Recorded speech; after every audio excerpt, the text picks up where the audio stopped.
Son muchos los hombres que tienen miedo a padecer un cáncer de próstata, sobre todo si tienen antecedentes familiares de primer grado, ya que aumenta incluso un 30% las posibilidades de padecerlo. Este temor es lógico porque, como sabemos, es el segundo en frecuencia en el género masculino. Pero este temor se disipa si tomamos conciencia de la necesidad de hacer revisiones urológicas periódicas. Se recomienda con un periodo cada anual y a partir de los 50 años, salvo que haya antecedentes. Entonces se recomienda a partir de los 45 años. Estas revisiones urológicas son muy simples. Es un análisis de sangre en el que se determina el PSA y una ecografía que, además de ver el tamaño y las características de la próstata, nos van a informar sobre el riñón y la vejiga, que también pueden padecer alguna tumoración incipiente que aún no ha dado ninguna sintomatología. Es importante saber qué es el PSA. El PSA es simplemente una proteína que se produce en la glándula prostática de una forma natural y habitual. Pero es importante saber que hay también algunas veces elevaciones de PSA que se deben a otras patologías que no son un cáncer de próstata, como puede ser un crecimiento benigno de la próstata, infecciones, inflamaciones o traumatismos, por ejemplo, típicos de los ciclistas o de personas que practican la hípica, por ejemplo. Esta elevación del PSA en otras ocasiones sí que puede ser producida por el carcinoma de próstata. Por tal motivo, antes de decidir hacer una biopsia de próstata, habría que descartar las otras patologías que tienen su importancia, pero evidentemente lo que no se nos puede escapar es la posibilidad del diagnóstico precoz del carcinoma de próstata, que además tenemos que tener en cuenta que es la mejor opción para poner un tratamiento adecuado y conseguir la curación de este tumor. El PSA en sí mismo no es malo. El PSA es una proteína que se produce en la glándula prostática en condiciones normales. Por eso, el PSA, que son las siglas de antígeno prostático específico, lo que quiere decir es que es específico de la próstata, pero no es específico del carcinoma de próstata, ya que otras afectaciones de esta glándula, como pueden ser infecciosas, traumáticas, crecimiento benigno, etcétera, pueden también producir elevaciones del PSA y, sin embargo, no ser un carcinoma de próstata. Por este motivo, antes de decidir hacer una biopsia de próstata, se debe de descartar otras patologías. Y es por eso que hoy día disponemos de la resonancia magnética multiparamétrica, que nos va a dar información no solamente de imagen, sino metabólica también, y tiene un objeto muy preciso: evitar biopsias innecesarias y, en el caso de hacerlas, que sean lo suficientemente bien dirigidas como para que no tengamos falsos negativos de tumor. La próstata, a partir de los 40 años, empieza un crecimiento normal. En unos hombres crece más rápidamente y en otros crece más lentamente. Pero los síntomas obstructivos e irritativos que produce no siempre están ligados al tamaño de la próstata. Puede haber una próstata muy grande que no dé ningún síntoma y que no necesite ningún tratamiento. Y puede haber próstatas pequeñas que efectivamente sean obstructivas y que necesiten tratamiento médico.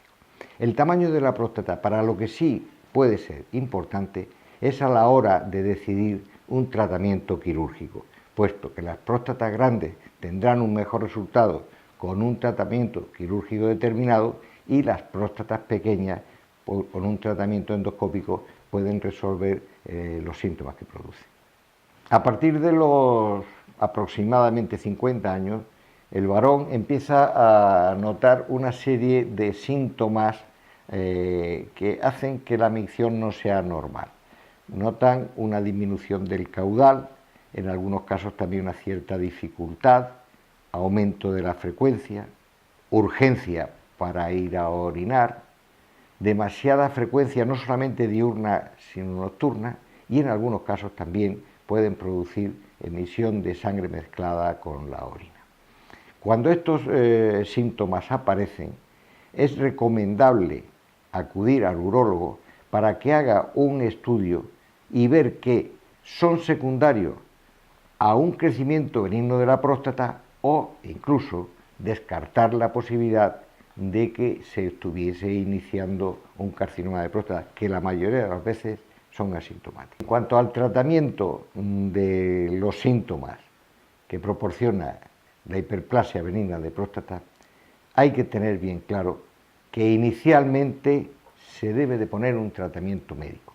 Este tratamiento médico consiste en la utilización de los alfa bloqueantes, que lo que hacen es relajar la próstata y permitir que fluya la orina con más facilidad.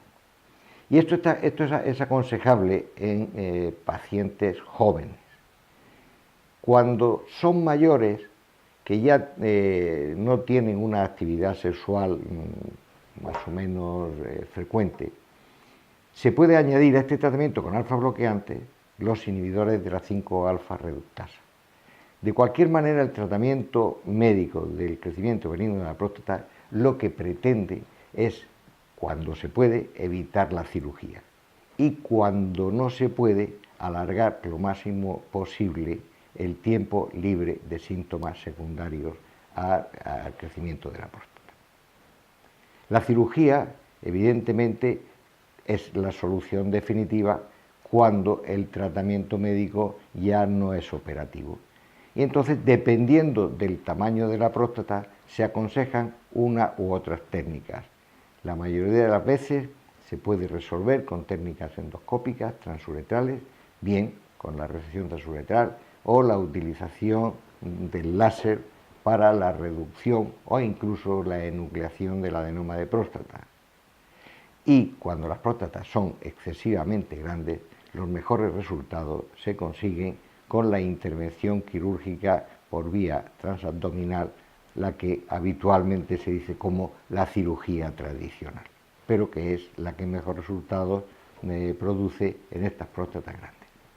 Para despedirme quisiera dejar un mensaje claro, y es la importancia de hacer revisiones urológicas periódicas, que son muy poco molestas. Como sabemos, una ecografía y un simple análisis de sangre es suficiente y que pueden dar lugar al diagnóstico precoz de algunos de los tumores, que la única forma de curarlos es hacer un tratamiento oportuno en su inicio, antes de que hayan dado lugar a metástasis o tumores en otras partes del organismo, como puede ser hígado, riñones, etc. Una simple revisión es la mejor garantía de curación de los tumores urológicos. El equipo de urología y litiasis del Hospital Ruber Internacional, coordinado por el doctor Ramírez, presta sus servicios y consulta diaria en este hospital y está a su disposición para cualquier consulta o duda que se le pueda presentar en el entorno a las enfermedades del aparato urinario y genital masculino, tanto en el adulto como en la edad infantil.